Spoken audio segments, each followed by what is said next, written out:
Buongiorno, una domanda, sono qui.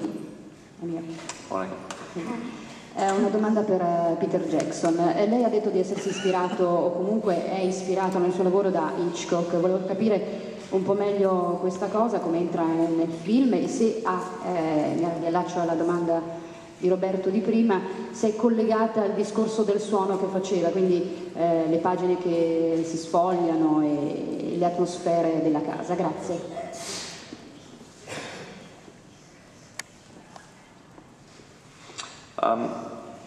Yeah, I mean Hitchcock. Certainly, you know, some of these scenes in the movie. I was thinking of Hitchcock, particularly the one that we're discussing with Lindsay sneaking around. I mean, that's a relatively simple scene.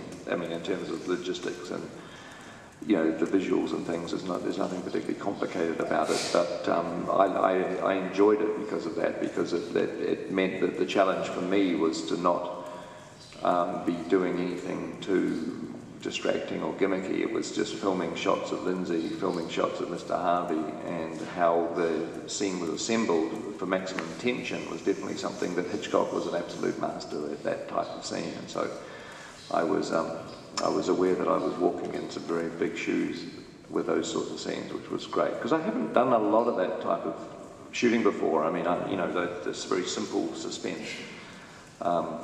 It's not something I'm hugely experienced in.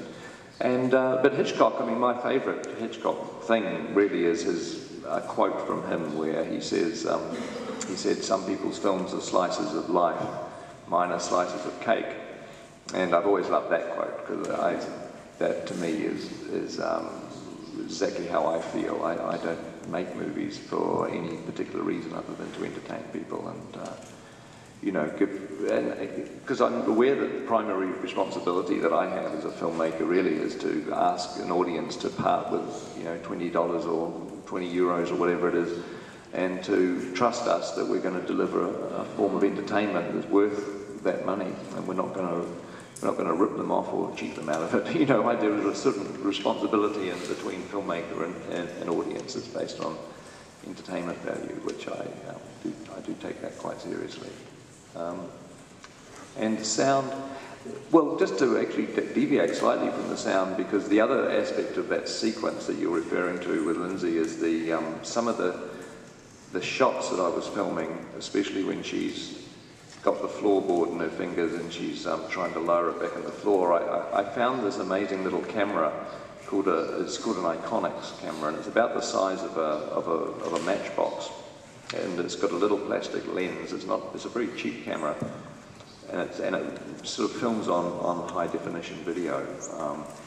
And I was so excited about this tiny little camera that I ended up shooting some of the Lovely Bones on it.